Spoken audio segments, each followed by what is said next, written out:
Hello everyone, welcome back to my channel. इस channel पे regular MSc की classes ही अपलोड होती हैं, बट कुछ स्टूडेंट्स की हार्डली रिक्वेस्ट थी कि जैसे मैं एमएससी के पॉइंट्स को क्लियर कराती हूँ वैसे मैं सीटेट का भी कराऊँ। सीटेट एग्ज़ाम में अभी ज़्यादा टाइम नहीं है, तो मेरी कोशिश है इस एक मंथ में मैं आपको बेस्ट से बेस्ट दे पाऊँ। अगर आपने अभी तक भी तैयारी नहीं की है तो डोंट वरी, कोई सीटेट का इतना बड़ा एग्ज़ाम नहीं है जो आप क्लियर नहीं कर सकते हो। एक मंथ बहुत ज़्यादा होता है, तो अगर आप अच्छी सी तैयारी करोगे तो एटलीस्ट आप क्वालिफाई तो कर ही लोगे। तो मैं कोशिश कर रही हूँ अपनी तरफ से बेस्ट देने की। आपको सिर्फ वीडियो देखनी है, वीडियो आपको पसंद आए तो आप प्लेलिस्ट जाके चेक कर लेना।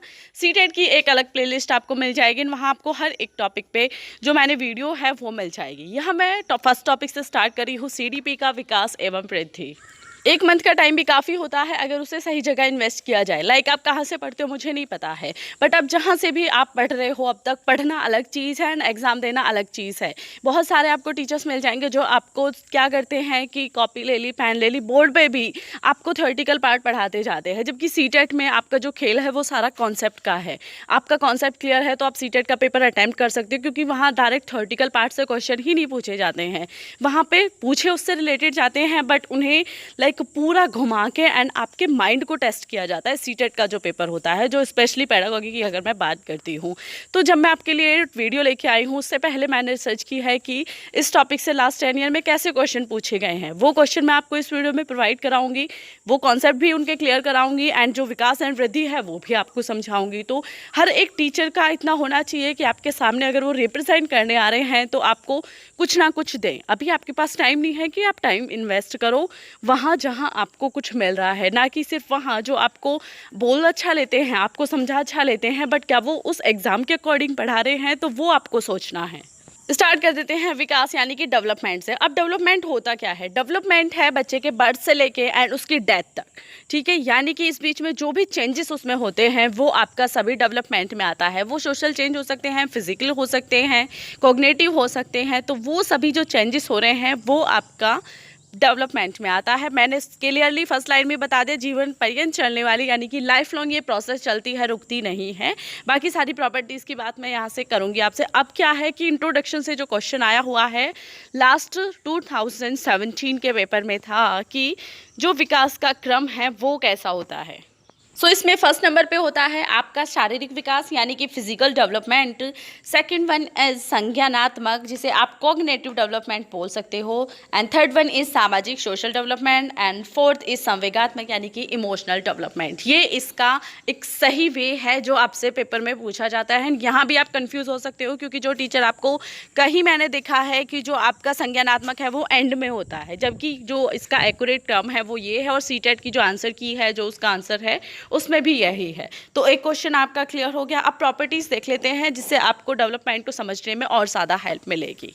फर्स्ट वन इज जीवन पर्यंत यानी कि लाइफ लॉन्ग प्रोसेस है। कभी भी विकास जो है आपका डेवलपमेंट वो रुकता नहीं है। आपके बर्थ से लेके एंड डेथ तक आपका डेवलपमेंट होता रहता है, वो चाहे किसी भी डायरेक्शन में हो। जैसा मैंने कहा, मेंटली हो सकता है, फिजिकली हो सकता है, सोशल डेवलपमेंट हो सकता है, ठीक है, एंड इमोशनल डेवलपमेंट हो सकता है। क्लियर हुआ कॉन्सेप्ट। सेकेंड वन इज बहुआयामी यानी कि मल्टी डायमेंशनल प्रोसेस है। तो ऐसा नहीं है कि ये लाइक एक इक्वल लाइन में चलता है। ऐसा हो सकता है कभी धीमा विकास हो सकता है या कभी बहुत ज़्यादा तेज हो सकता है। जैसे कि जो शैशवावस्था होती है उसमें जो विकास है वो सबसे ज़्यादा तेज होता है।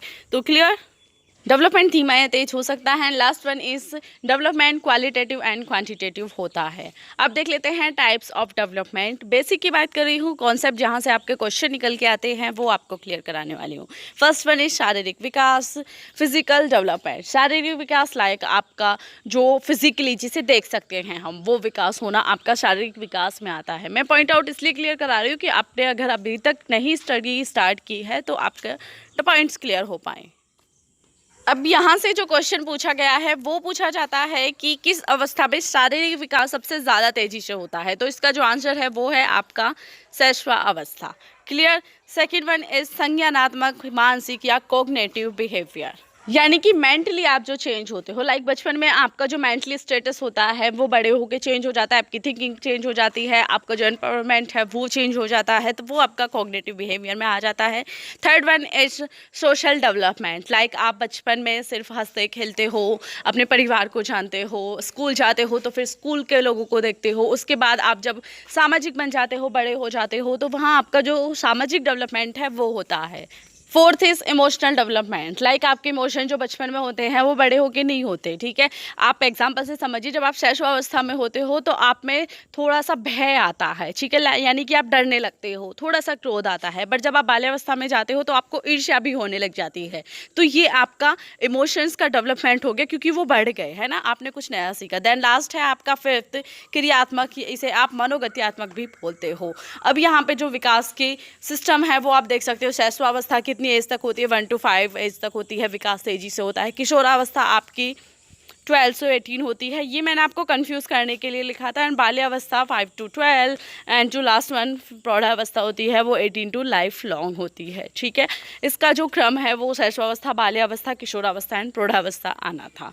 अब लास्ट है आपका वृद्धि। वृद्धि क्या होती है? वृद्धि क्या है? सामान्यतः शरीर और अंगों के भार तथा आकार वृद्धि कहलाती है। यानी कि जो आपकी वृद्धि है वो कहलाती है, आपका वेट बढ़ गया, या आप लंबे हो गए, या आप छोटे हो, तो वो आपका वृद्धि कहलाती है, जिसे नापा व तोला जा सके।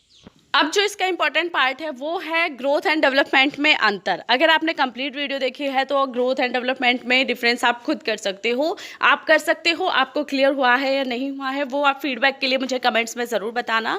अब इसका नेक्स्ट पॉइंट आउट देख लेते हैं, फैक्टर्स जो ग्रोथ एंड डेवलपमेंट को अफेक्ट करते हैं, यानी कि वृद्धि एंड विकास को प्रभावित करने वाले कारक।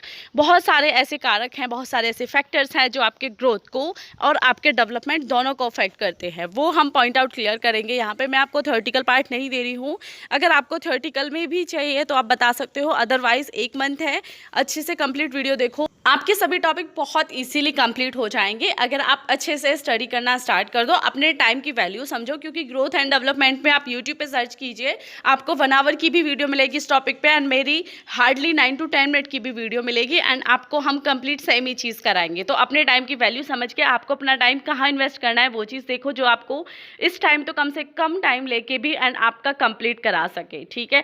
तो सबसे फर्स्ट जो इसका कारक है वो है वंशानुक्रम, हेरिडिटी या आनुवंशिकता।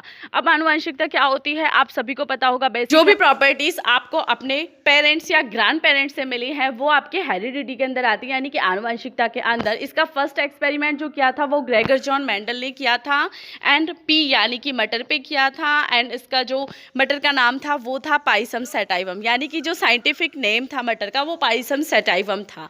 किस ब्रांच पे किया था ये क्वेश्चन पूछा जा सकता है। Second one is environment. Environment आपको डायरेक्टली अफेक्ट करता है, लाइक आप किस एनवायरनमेंट में रहते हो वो आपके सोशल चेंज पे भी अफेक्ट करता है। आप कैसे सामाजिक, आपके चारों तरफ कैसा है सामाजिक वातावरण, वहाँ से आपको अफेक्ट करता है। आप कैसे एनवायरनमेंट में रहते हो वो आपके थिंकिंग को डायरेक्टली अफेक्ट करता है। तो क्लियर हुआ कि वातावरण आपको कैसे अफेक्ट करता है।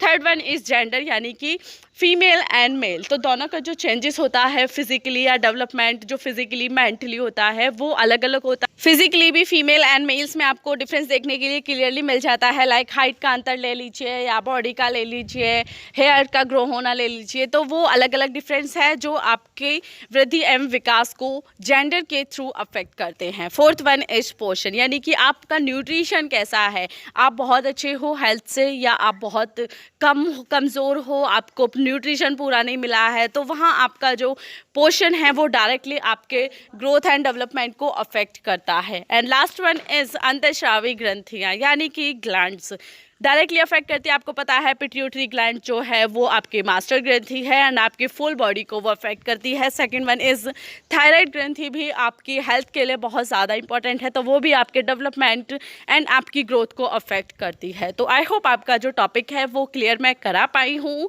लास्ट में मैं इसे थोड़ा स्क्रीनशॉट लेके अपलोड कर दूँगी, जिससे कि अगर आपको नोट डाउन भी करना है तो आप नोट डाउन भी कर। आपको सीटेट की सभी क्लासेस अटेंड करनी है तो आप प्लेलिस्ट जाके चेक कर सकती हो, वहाँ आपको अलग से एक प्लेलिस्ट मिल जाएगी सीटेट के नाम से, वहाँ आपको सीटेट की सभी वीडियोस मिल जाएंगे।